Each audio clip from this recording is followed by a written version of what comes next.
You may have read this story in the Newcastle Herald this week, how on Wednesday evening at 8 p.m, Dave Andrews, who's a member of a tugboat crew, received a text message saying that the tugboat crew for the Schweitzer Glenrock had been activated for emergency rescue. Dave Andrews sprung into action immediately, getting into his car and coming in to Newcastle to join the rest of the crew on what would be a mammoth mission, taking the Schweitzer Glenrock down through the pounding seas to just off the Royal National Park on the south coast, assisting with other tugs from Port Botany in ensuring the safety and eventually the relocation into safe passage of a ship off the coast. When the crew of the Schweitzer Glenrock came back to Newcastle, after having travelled through waves of between 8 and 10 metres, punching their way through and then having secured a line to the ship and working all through that stormy night and the next day to keep that line taut, to keep the ship in place. They were greeted as heroes as they entered the harbour, other tugboats greeting them at the entrance with a ceremonial spray of water, and one tugboat doing pirouettes and dances as they came in. Dave Andrews said, "We're not heroes, we were just doing our job." It's a very humbling and grounding thing. We're not heroes, we were just doing our job. In the Gospel for today, we hear the story that we know so well of the Good Samaritan. And the reason we give the Samaritan the appellation good is because for the hearers of Jesus' time, Samaritans were viewed with suspicion. Because of this story, we now see Samaritans in a different light. But for those who heard this story first, the job of the Samaritan in their narrative was not to give mercy. That was the job of the priest and the Levite. And yet they walked on by. The Samaritan answers the call and does it because it's his job to care for the other, to care for the neighbour, even though those who heard the story would have found that really confronting in the first instance.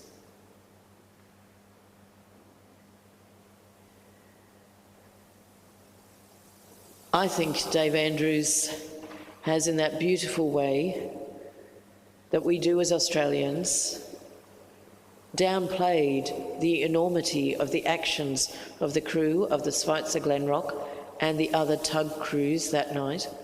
For members of the crew of the Schweitzer Glenrock, there were some who had been part of the rescue operations for the Pasha Bolka.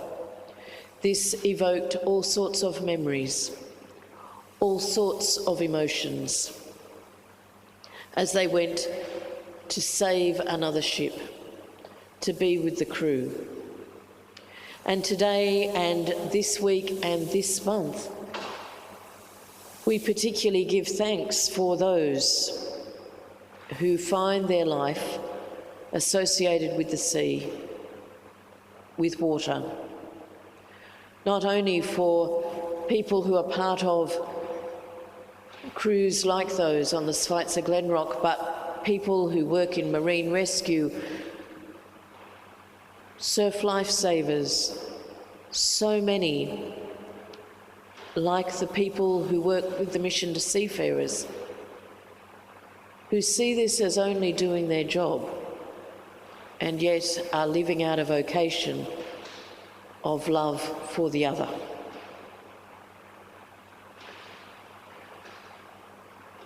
We who live in this city, we who worship in this place, cannot but be aware of the harbour and the sea around us.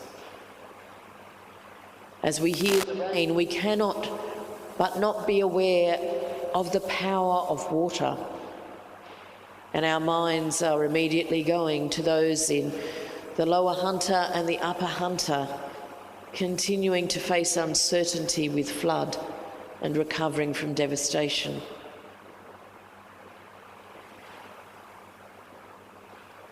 We know the power of the sea, even more than we know the power of those who risk their lives to care for those who find their life at sea. The work of the mission to seafarers,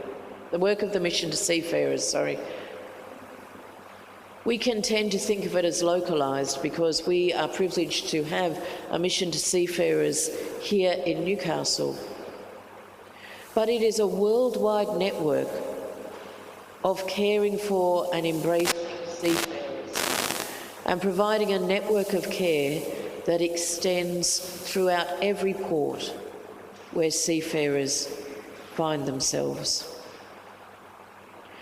And the risk for seafarers is not just a risk of robbery, the risk of piracy, but the risk for seafarers is the very real risk of being abandoned, of being left.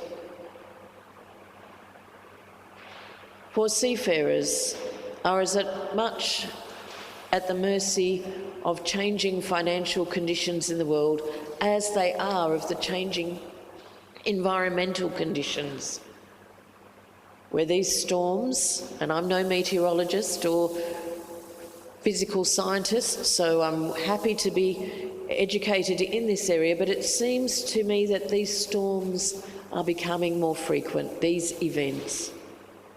And we know of the devastation that comes for our Pacific neighbours, particularly low-lying islands that are now being inundated, people being forced to flee their homes because of rising water levels, of changing water tables where salt is entering the water table because of rising water levels. The work of the mission to seafarers is in caring for all those who find their life on the sea, caring for those who are passed by governments or other authorities. Crews can come into port and discover that the company that employed them has gone into insolvency, and there is no money to pay them, and there is no one to meet the ship or resupply it, or perhaps there is no one to arrange for them to come into port at all, to give them berth. And when they get into port, how do they get home? If the ship has been impounded, how do they get home when most of the seafarers throughout the world come from underprivileged places in the world, working away from home often for 9-10 months at a time, but during the height of the pandemic, finding themselves on board ship for 18 months or more without ever being able to set foot on land. It's been the work of the mission to seafarers to advocate for these seafarers, to advocate for better conditions, to advocate for things that we take for granted, like vaccination, for example. At the height of the pandemic, when we were all clamouring for vaccinations and mass vaccination hubs were being set up for us, seafarers fell into this gap, not being citizens of the country where they were, not being able to access vaccination, and yet being amongst some of the most vulnerable workers. Missions to seafarers advocated for them. Mission to Seafarers found ways of getting fresh fruit and vegetables on board, of being able to have communication with crews on vessels when they couldn't even come down and put a foot on solid land.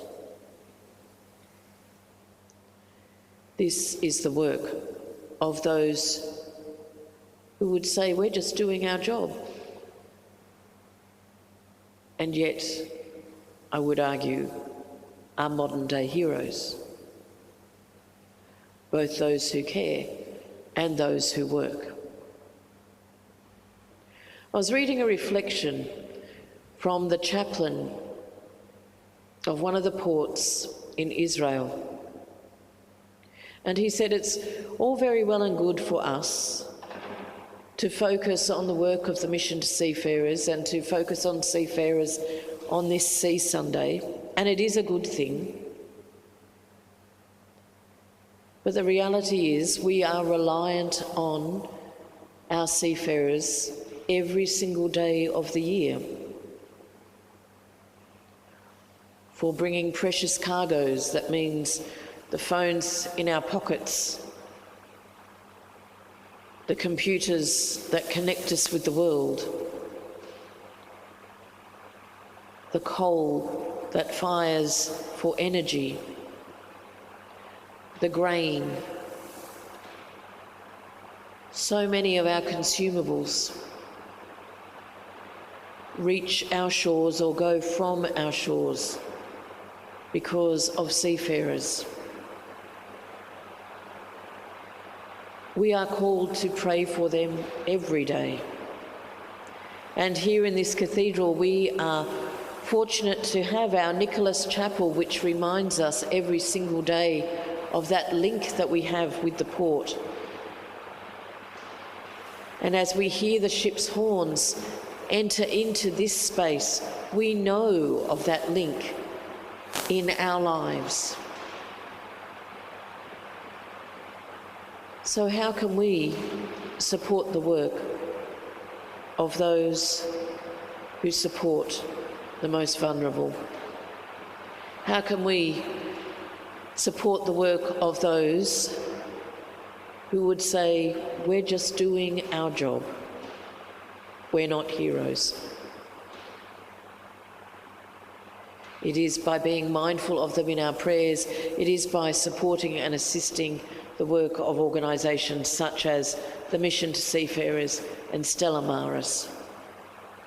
It is supporting the ministry of Canon Gary Dodd, chaplain to the Mission to Seafarers, who every Monday morning here celebrates the Eucharist at 8:30. A very tangible link of bringing the work of the mission into the heart of this cathedral. And it is for us of also being mindful of our call, that whilst we might not be called to be the crew on a tugboat punching through 10-metre waves, we are called to care.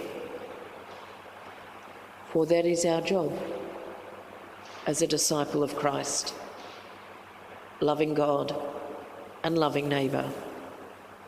Amen.